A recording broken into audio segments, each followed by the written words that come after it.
Srimathe Ramanujaya Namaha. I am too small in this entire scheme of things to even comment or share anything of how Jeeyar Swami has transformed my life. Just to avoid to be emotional, I have written the entire script so that I can just read it. It has all my emotions, all my energy, every single bit here mentioned here. I've tried to bifurcate it to 6 different chapters, and each chapter is a milestone, and each milestone has a special quality of Jeeyar that I want to talk about. So, our life was very simple, very happy. When I say our life, Arun and me, we had a very well-paying job, good set of friends, good family, comfortable. However, in our mind we always had the thought of what next. And we just felt like we have so many pieces in the jigsaw puzzle and there were pieces missing. Now what do we do? And how do we actually go ahead and find the jigsaw puzzle? One visit to the Mutt changed my entire perspective. And I definitely have to tell how I came in contact with Jeeyar Swami. So, my mother, Jayamma, as everybody knows, she one day realized that the Ramanuja statue below, in the temple below, did not have a Tridandam. And she was like, okay, let's get a Tridandam for a Ramanuja. And she made it a point that I come to that function. And I was very reluctant. I had nothing to do with any kind of Mutt, any kind of Swami, any kind of spirituality, any place which will tie me up. And I was very, very scared. I have seen people in my circle who have gotten attracted to a lot of institutions. I wouldn't say it is right, I wouldn't say it is wrong, but I didn't want to be tied down. And basically, I always thought I would be tied down. But just to keep my mother quiet, I agreed to come. She forced me, I agreed to come, because I didn't want to listen to her again saying, you didn't come, you have to come. And I was like, okay, I'm done, I have to go, let me go, let my mother not talk about it any further. And I went, I sat in the crowd, and Jeeyar Swami was sitting there. The entire function went very well. At the end of it, Jeeyar Swami's Ashirvachanam, and that was the first time I heard Swami talking. And he just makes his eye contact with everyone, and he was talking about Ramanuja's greatness. Ramanuja, as far as I knew, was Vishishta Advaita, full stop. What we learned in school, and nothing beyond that was even ingrained in my brains. But that day, when Swami was talking, I was nodding along, unknowingly, and Swami caught hold of that. When I was nodding along, he called out my name. He called out, Jayamma's daughter is enjoying this. He said it in front of everybody, in front of all the 150 people who were there. And he said, she's enjoying this. Look, she's come today. And Ramanuja has called you here today.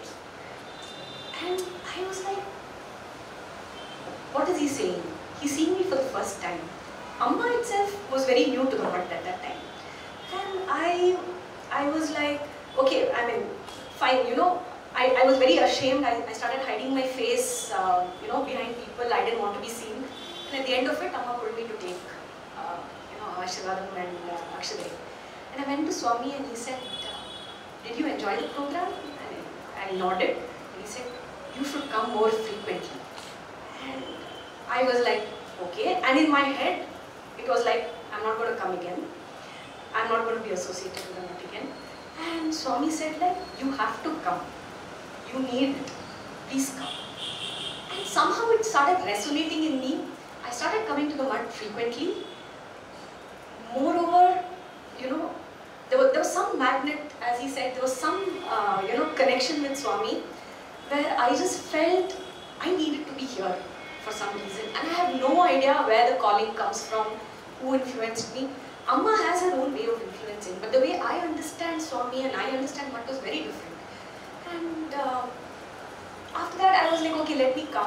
I started eating, having lunch here, and Swami used to make sure that we have lunch here. And then after that, I used to just stay for the lunch, and many times I've told Swami, no, I want to go back, it's Saturday, so morning 1 hour was for Swami, after that it was for friends, after that it was for relatives, after that it was for in-laws.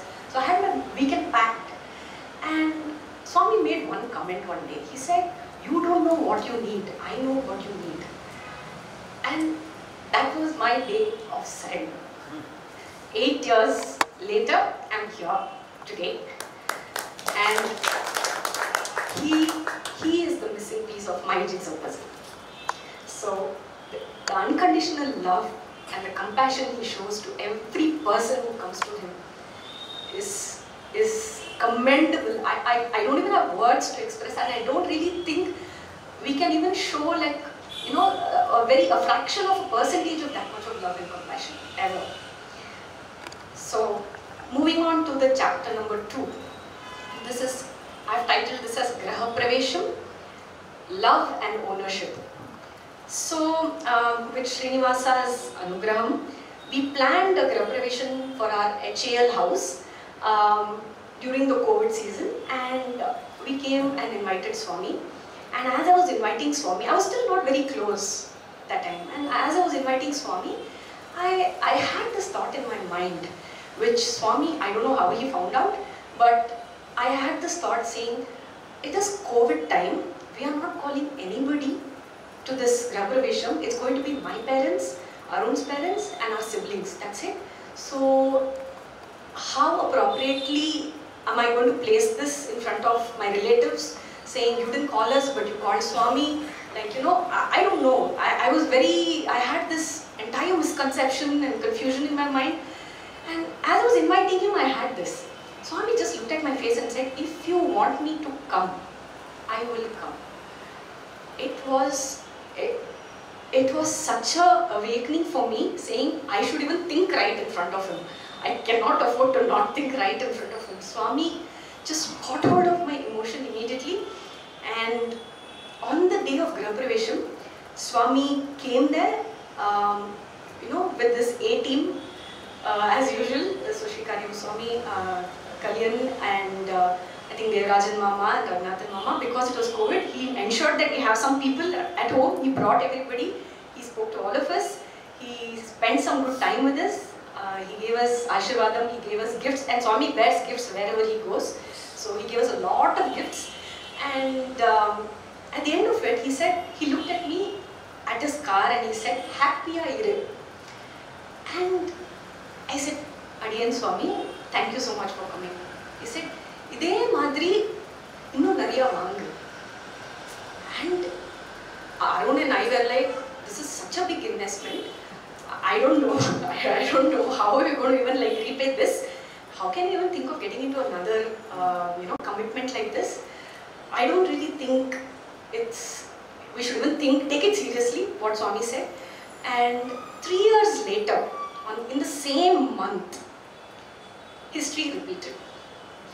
And this is part 2, where Arun's father was looking for a house in and around this area. And we went around, spoke to brokers, and we were planning to finalize one of the apartments.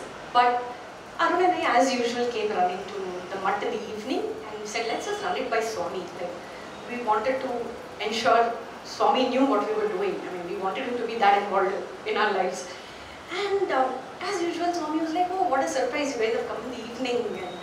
And we told him, we appraised him about Arun's father's wish of buying this apartment, and he murmured something in Rangana Mama's ears. And Rangana Mama walked inside, and he came out with 2 crisp notes of money, and Swami gave it to us along with Akshade and the apartment form, and he said, this is the down payment for your house. I was like, who did that? No one.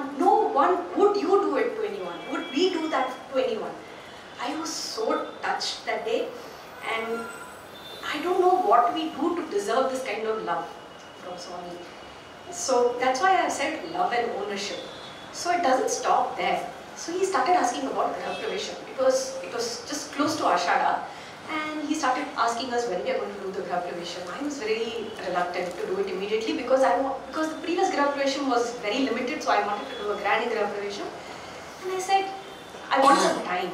And I requested Swami, can we do it in Dakshinayana? And he said, this is the kind of ownership that he takes in our lives that I really, really appreciate, that we have someone to, I feel so special and important. He said, you have come to me, so listen to me. Do it in Uttarayana. Okay, fine. And we went and requested Rangana Mama to find a date. Rangana Mama spent 1 hour to match the nakshatram of Arun and his father, who are the owners of the house, and try to get a good date. But I was trying to coordinate this date with my in-laws. It was getting very confusing. It was again very quick, just in 5 days. So I came to Swami, and Swami just picked a date and he said, this is the date you're going to do it. I said, okay Swami, as you say, it was just 5 days away. We went ahead, did all the preparations, and on the eve of the Graha Pravesham, we came to Mutt to invite Swami formally again. And all that Swami had to do was just bless us and say, don't worry, I will come. It's okay, please go. But what he did was, do you need any help? Should I and Rangana come now to your house? And I was like, what am I hearing? How much of love, how much of ownership? He didn't leave it to me saying it was my deal or he's just being a Swami to me. He was so involved right from the date of what we purchased, how much we paid, when do we do the Graha Pravesham, who needs to come. And the Graha Pravesham day was so grand. Since it was just 5 days, we didn't have the opportunity to invite everyone. But Swami brought the whole, almost I think all the close people in the Mutt who were visited that day, he brought his entire A-team to the house. It was such a grand success. He didn't stop there. He had very meticulously planned what he needs to do, what time he needs to leave, how many people need to come, what he needs to talk, how we need to plan it, what should be the food arrangements in terms of how many people are going to eat, whether the security staff is getting food, every single thing, what return gifts, every single thing he had thought out in so much detail and in such an organized way. And we were like, we just had 5 days, but it seemed very effortless because we had such a big pillar standing by us and guiding us about this entire project. So he didn't stop there. So after the Graha Pravesham, we went ahead with the interiors, and when Swami kept asking, what are you planning to do with the house? And we said, we still don't know, Swami. We live near HAL, which is like 10 minutes from our office. And we are very happy there. It's a society and it's fine, it's closer. So Swami just heard us all through. But just as the interior concluded, he looked at Arun and he said, Yenappa, yen decide madidya. So Arun said, I really don't know, Swami. And Swami said, Banbidu, come closer to us. We packed our bags, we just came. I mean, this is the kind of ownership that he took. See, even if sometimes I feel we don't know what we need, he knows what we need. And I am so grateful to blindly just believe and feel so fortunate that Swami is in our lives. So, chapter 3, Samasrenam. So, I want to talk about this quality where Swami never takes anyone for granted. So, as many of you know, or I don't know, I am married into a Smarta family, and I concluded that I will never have the privilege of Samasrenam ever. And the feeling was sort of, tormenting me, and now that for all practical purposes, Swami was my Acharya for whatever reasons. Now I have established this connect, Swami has established this connect, I'm sorry, and with us, and for all practical purposes, Swami is our Acharya. Now, on the Samasrenam piece, I have always been very curious to try and find loopholes of how I can get a Samasrenam done. And if I didn't even have the guts to come and ask anyone about it because I don't know if I was morally right or wrong about it. I kept asking Amma many times, why don't you go and ask Swami, why don't you go and ask Swami? And Amma always kept saying, I don't know if it is really a appropriate. I really don't know. I mean, I don't know how it will be taken. So let's wait for some time.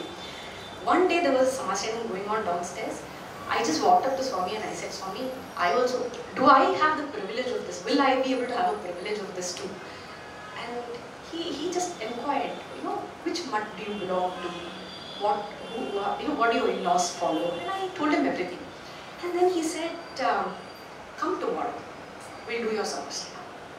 I was very happy. And I was telling Arun at that time Arun was still getting used to these terminologies because he was not very familiar with this entire scheme.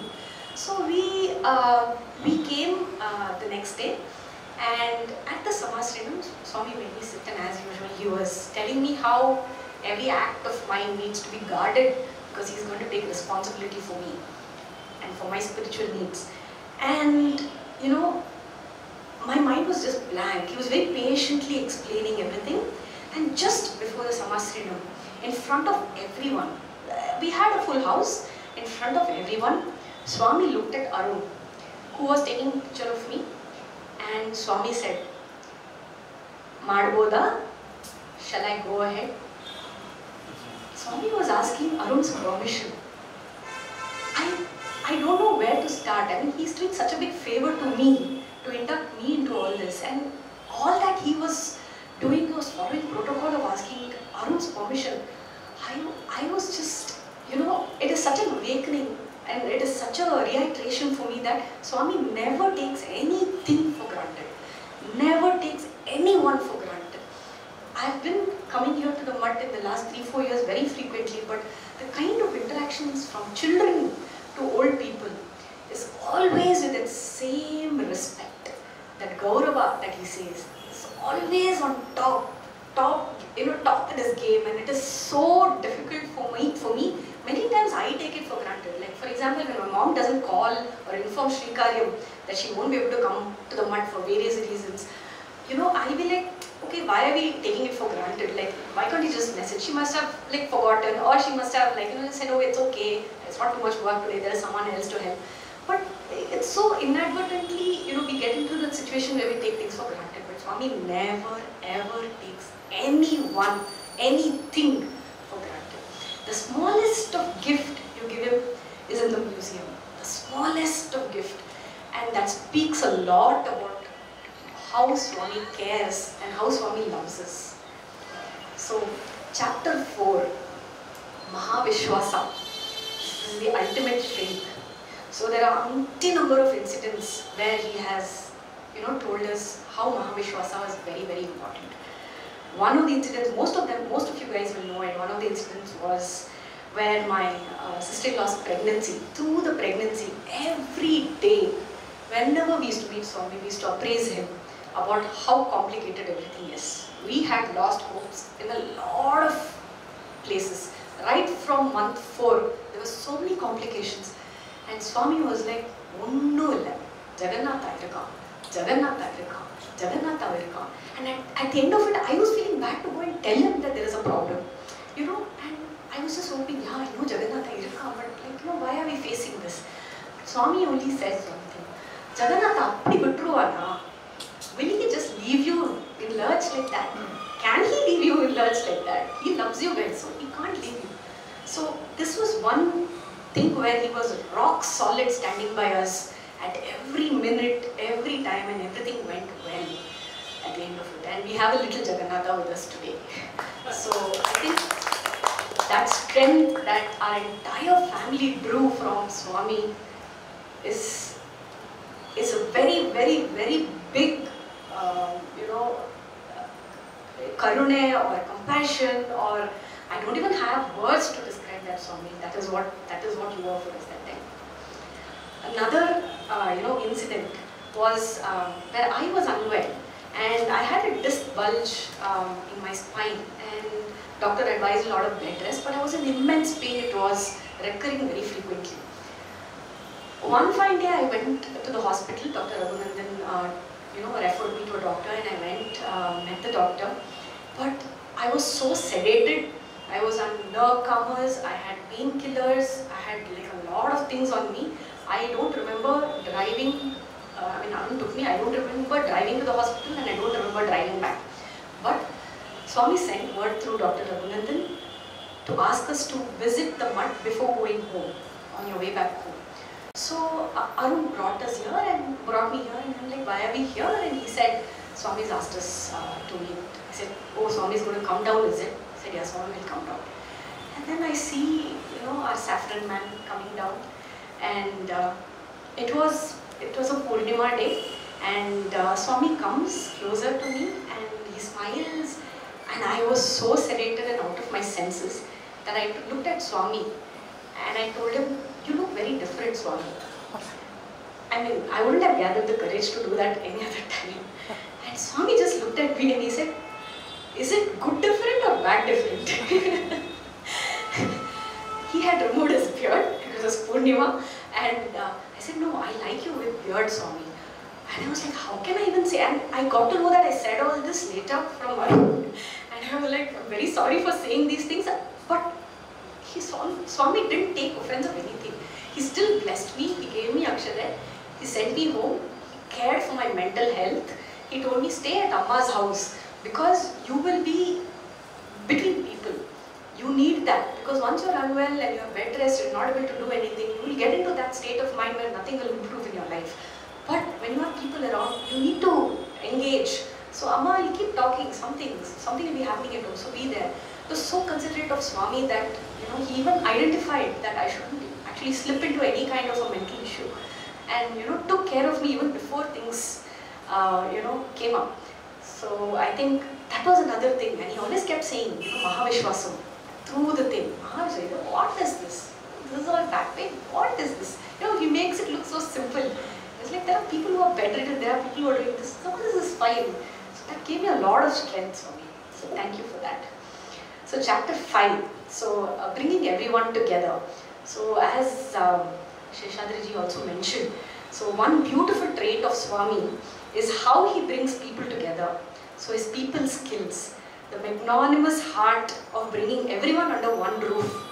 It really blows our mind. So he celebrates that we are one family.